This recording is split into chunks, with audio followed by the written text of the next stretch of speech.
The Chicago Bears, they own the #1 overall pick, courtesy of the Carolina Panthers. Justin Fields, he is going into his 4th year at the end of the season. He's currently in his 3rd year. Bears have a decision to make. Do you pick up his 5th-year option? Do you trade him and draft Caleb Williams, who many are saying is the most talented quarterback prospect in the last 10 years? Or do you simply just ride it out with Justin Fields and see what happens? Shady, can't believe I'm having this conversation just 3 years after Justin Fields, the highly touted 40-touchdown, 4-interception, his years in college were drafted Justin Fields. But should this be Fields' final game with the Bears? Now, I got to put myself in the GM hat, right? I'm going to say yes. Nothing against Justin Fields, it's me just looking as a GM. Now, if I was a GM last year, right, and I had a chance to trade on Caleb Williams, you see a guy like C.J. Stroud, what he's doing out there. But Bryce Young's not really having that much success, right? But, man, I could have had C.J. Stroud. Okay, you know what? I messed that up. Cool. Next year, we got a chance to get Caleb Williams, though. A special player. When I watch him, it gives me some of that Patrick Mahomes, right? But the arm strength, the way to be elusive, get out the pocket, make some passes, generational talent.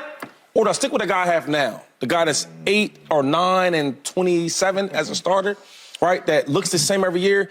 Every year he has a bad year. Then at the end of the year, he looks better and better and better. So if it's me, and I'm tired of my fans complaining about not winning, if I'm tired of not going to the playoffs, if I'm tired of not seeing consistent quarterback play, yes, I'm going to get Caleb Williams from USC. I got to go do it, right? Because if I don't do that next year, you know what's going to happen? I'm going to be at the draft, right? Same position, got the #1 or #2 pick or #3 pick. I don't want that. I need some change. And I think that Justin Fields is a super talent, but I don't think he's a really good quarterback. And as a young guy like him, I need to see some type of growth. I haven't seen it. So if it's me, I got to roll. I got to go to USC and make it happen. Oof. Can I have the GM hat? Yeah. Pass it to me next. Thank you. Thank you. Pass it to me next. Hold on. What's the hair up? Hey, tighten it up a little bit, though. This bit, you know what I mean? Okay. Hey, my joint from the back. You got to lean into the side a little bit? I need the face showing. I need the money maker. Okay. All right, so you're saying last year I had the #1 overall pick because we were really bad. Yeah. So we got the #1 overall pick off the strength of how terrible we were. So we're the #1 overall pick. We have C.J. Stroud, Bryce Young, Anthony Richardson. We pass on all 3 of those and stick with Justin Fields, which, by the way, I thought they should have done. I'm going to give Justin Fields another year. We're going to give him a #1 receiver, right? We're going to make a trade, give him a #1 receiver.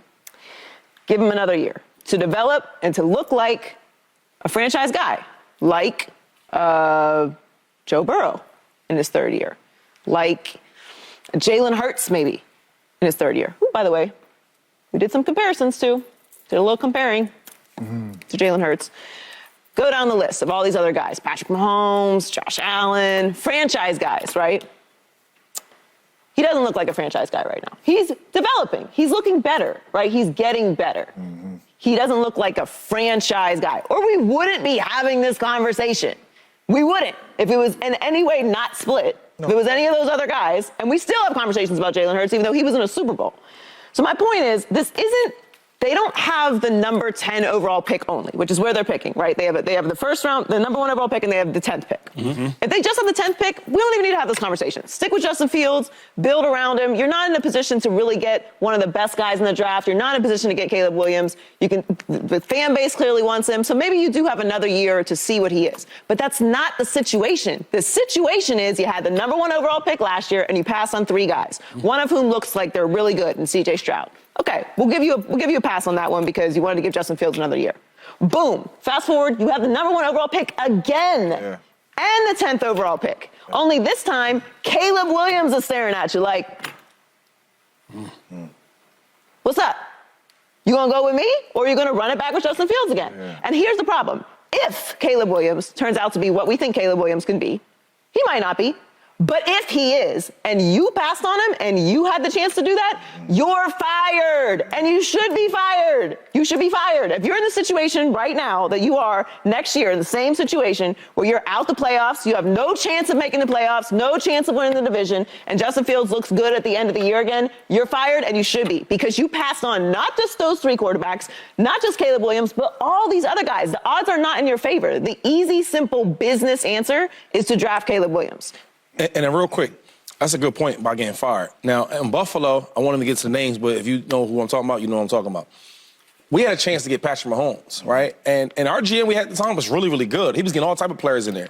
And he said, the owner said, look, hey, you doing your thing, I get that. I don't get into the football operations, but listen, I want that dude with the nice hair and all that from Texas Tech. I need him. I want him. Mm-hmm. We could have got him. Yeah. He didn't go top 3, top 2, top 5. He didn't go that. We had a chance to get him. The GM did not bring Patrick Mahomes to Buffalo, and you know what happened to him? Yeah. Out of there. Fired. Yeah. He texts me next week like, hey, Shay, have a great season, man. Yeah, it was nice knowing you. So, come on. Yeah, it's been a lot of people fired for making decisions like that, you know. It's been a lot of people fired and got a good quarterback on their team right now, and they still fired. So that happens. Can I get the hat? I'm going to put mine on regular. You know, I ain't going to lean it to the side. Okay. Straight, flat bill. I'm the GM. Justin Fields stepping into my office, brother. Listen here, bro. You go out here and you get this one done, you make my job a little bit easier. You playing really good football, you finishing this thing 5-2, right? Those 2 games you lost could have went either way, right? You almost was 7-0. You playing at a very high level, throwing the ball, making plays out of the pocket. You just was on crazy work. I was watching speak. You just was on crazy work, making big time plays. So we know you a playmaker. But this one right here in Lambeau Field, you got to go get this one done. I truly believe if he gets this one done in Lambeau Field, and a lot of it is because of him, and since they've been on this 5-game, 5-2 stretch since he's came back from injury, a lot of the wins has came because of him. If I know that you are my quarterback, I'm looking at my roster, I got a Pro Bowl cornerback, right? I got a Pro Bowl, All-Pro / and Swift we just traded for, or Sweat we just traded for, pass rusher. I'm trading this first overall pick as a GM for Caleb Williams, who everybody mouth is watering over and all this type stuff. Yeah, wow. Pause. You go ahead and say it, Shady. I'm trading it, and I'm getting 3 more of these first-round picks. You guys want Caleb Williams so bad, give me 3 of these first-round picks. Now I have 4 of them, right? So I'll go get Marvin Harrison Jr. I'll go get another pass rusher to go on the other side of Sweat. I might get another corner to go on the other side of my Pro Bowl corner. And I got a team in this division to where I truly believe Justin Fields could win this division, because that's where you got to start at, right? Can we win the division? If you have 4 first-round picks and you're able to put together a really good team around Justin Fields, and he finished this strong, finishing the season 5-2, I'm sticking with Justin Fields. I'm trading. I'm getting all those picks, and I'm building a really good team around him because he has shown me that he can win football games here on this stretch. I like this conversation because I honestly think it can go either way. I think you can argue for Justin Fields. I think you can argue for Caleb Williams. Here's my question, though, to you, James Jones, and I know Shady and Joy are probably thinking something similar at some point in time. It's easier to hit on one player in Caleb Williams than it is to hit on 4 players. Mm-hmm. If you're talking about trading that #1 overall pick for all these other picks, now you got to hope that Marvin Harrison hit. Mm-hmm. Then you got to hope that the tackle you draft hit. Mm-hmm. Then you got to hope that the other pass rusher hit, as opposed to simply hoping that Caleb hits. Yeah. It's easier in my mind to simply hit on Caleb Williams than it is to pray that you hit on 3 or 4 other picks, not to mention you can always trade Justin Fields for a 2nd or 3rd round pick. So based upon that, why would you not say to yourself, wait, we've already got lucky. Yeah. We traded Bryce Young for Caleb Williams and DJ Moore, because that's what it came down to. They traded that #1 overall pick for DJ Moore, plus another 1st round pick who you can now use on Bryce Young. You got lucky. By the grace of God, the Panthers were terrible. You got DJ, you got Caleb. For Bryce, take your money, go to the cashier, cash out. Yeah. Why would you not make that decision? Because you're a gambling man, right? No doubt. So, you know, if they came to you and they say, Acho, you could get 1 first-round pick, and he might turn around and be a superstar. You know, you watched him in college. Or you could get 4 or 5 of them, Acho. Making a point. You know? He's making a point. You could get 4 or 5 of them, and you got to have a quarterback that showed you talent-wise and playing on the field, he's capable of winning you games. That's what he showed us in this stretch. That's true. He's 5-2. It's not, yo, listen, you do this over and over again. It's like you just dismiss the season. And you go to help your argument out the last couple of games. After he you came can't back act like injury. that, but them other games counted. No, that's why we having this conversation. Them games last year, them games counted. I understand so when you look at somebody's resume, who you want. For example, if Caleb Williams was in last year's draft with C.J. Stroud and Bryce Young, who do you think they're going to take? Caleb Williams. He's that good. I understand. So my thing, if there was a quarterbacks in the draft that was just like a Baker Mayfield or all type of guys, like, okay, I can see you sticking with Justin Fields. But when you got somebody like Caleb Williams, like, what we talking about? No, I understand where you're coming from, but You want to get fired. So you want to get fired. I understand. Yeah, you don't like I your job. understand where you're coming from, and if he was playing the way he was playing last year or the way he started this year, this wouldn't even be a topic. It wouldn't even be a topic. The only reason it's a topic that's not right true. now. The last 2 years I watched this happen. Stop me from lying. You, because he wasn't here. Yeah. He has a bad year, right? He shows some flashes of greatness as far as talent-wise. Gets to the end of the season, he makes some play. He makes some games. He put some games together. Yeah. He did it last year. Yeah. And the same question was, oh man, you know what? Are they giving up on him too soon, or are they gonna keep him or get rid of him? No doubt. Okay, let's fast forward to today. Bad season, right? He gets to the last bit of the season, and he starts playing well, right? Have some good games, and now we start talking about, is he going to be the quarterback for the future? Yeah, it's the same pattern, though. But it's not the same pattern because when you watch him play, he's getting better. He is getting better. Here's my question. You just told me it's more bad than good on the tape. But getting better is 5-2. Getting better is important. 5-2. Not 5-2. Getting better is important. And again, if they didn't have the number 1 overall pick, this really wouldn't even need to be a conversation. You got to ride it out with him all the way until you find out exactly what you have in him, because you're probably not getting better. But you don't. This is not a cut and dry scenario. You have the number 1 overall pick in the draft 2 years in a row. And this year, it just happens to be Caleb Williams is available. Now, again, maybe Caleb Williams will not be the star that we think he can be. Maybe he won't. But what is if I told you we fast forward, we're right here on this set next year, same time. We will be. Would you be more surprised if one of the 7 prospects that are coming out, like quarterbacks that we're really talking about, 6, 7 guys, 5 to 7 guys, right, in this draft that we're talking about, going to go in the first 3 rounds. What is more likely? That Justin Fields has a similar season, maybe even slightly better, but still misses the playoffs at the end of next year in Chicago, or one of those guys, including the 3 that you passed on last year, are great? I'm betting on option A. I'm betting on option A also, especially if it means my job and my house. I know you guys like to gamble. You don't usually gamble like your home. Nah, like, it's not. all in, and my house, and my crib. You won't love it that much. And all the cars. What's that thing? And the kids. But the kids' stability. I'm not going to traumatize them, put them in a new city. Yeah.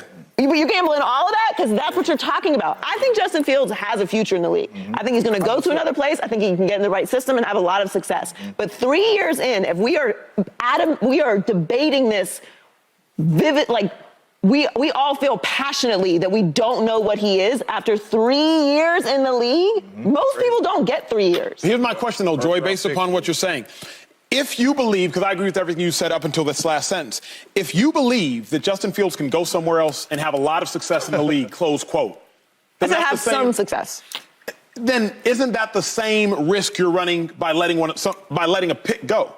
Because if you think Fields can have success, and Caleb can have success, or Drake May can have success, or Michael Penix can have success, or Bryce Young, or Bo Nix, or anybody else, if you think he can be successful, then he can be successful. Well, he clearly hasn't been successful in Chicago. We have seen players leave places and be more successful after years and years and years. Matthew Stafford was in Detroit forever, right? We thought he was talented. He was good. Never won a playoff game. And then he went to Sean McVay and the Rams, all that talent, and won a Super Bowl. But is that based upon the player or the organization? Sometimes it's both. But what you know, and Shady, you know, because you've both brought it up, there's never been a 4,000-yard passer in the history of the Bears. Right. Matthew Stafford went to a Rams organization that had won a Super Bowl.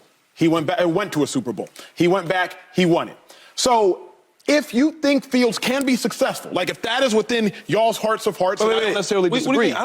Who said he could be successful? I said that. Oh, so talk to her. Okay, bet. If you think Fields can be successful, then I actually think you stick with him. Because if he can be successful, then I think he might be, okay? But what I do know is Caleb Williams buys you at least 2 more years as an organization, probably 3. Because if you gave Justin Fields 3 years, you sure as hell are going to give Caleb Williams 3 years.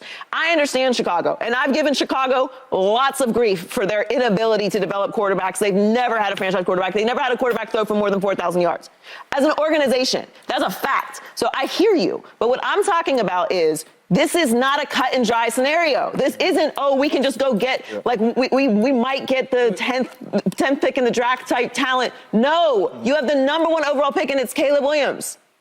But this is my issue, though. Like, and I think God is trying to send us all a sign that we're missing. What sign? Right? Shady? Last year they had a chance to get a first-round Number one overall quarterback, pick, right? yeah. So it's like, listen, he sent the little boat. You know what I'm saying? We straight on the island. And you missed know what I mean? Like Bears, look, ownership. I sent you out a boat. You know what I mean? You don't want to take the draft pick? Cool. We're in the same situation this year. He's sending the yacht from USC. Take the yacht. If y'all don't do it this time, he's like, I sent y'all ways to get off that island. We're not listening. But real quick, because we said we had our GM hats on, take yours off, please. Take it off, right? And put your helmet back on, right? Okay. Oh. Put your Packer helmet back on. I'm gonna ask you right now, right? Strap it up. You ready for this? Because you caught passes from a lot of them. 2 Hall of Famers. Yep. Brett Favre and Aaron Rodgers. I know you're going, Shady. Right? I know you're going, Shady. If I ask you, my brother, Yes, sir. and I say, listen, put your helmet on, go back to the football players, a wide receiver. Do you want Justin Fields throwing you the ball? Yeah. Or do you want Caleb Williams throwing you the rock? Don't lie. And I'm going to look at the screen. I don't know what you're about Don't to say. you lie, That James. is that is a really, Don't you dare really, tell a lie. really, Don't you really dare tell a lie. good Walk off the question. set and tell a lie. Let me put my helmet on. We used to have this. Put your mouthpiece in. We used to have this saying in Green Bay, put your helmet on, and when you hear that click, because you know we didn't have the zip-ups. So when you hear that click, it's time to go. You know what I'm saying? It's game time. Everybody always gets mad at me, and I ain't going to switch the question. I'm going to answer the question. Everybody always gets mad at me. Lawyers. Do you want Matthew Stafford or do you want Lamar Jackson? And I say, as a receiver, give me Matthew Stafford. As a coach, Okay, but coaches hold don't on. wear helmets, James. hold on. Yo, I'm going to answer the question. He do magic. I'm going to answer the question. He do magic, I though. want Justin Fields. If I got my helmet on, clack, clack, and I'm in that huddle, give me Caleb Williams. Okay. That's it. Subscribe here to get the latest from Speak and go watch a few segments from our other shows on FS1.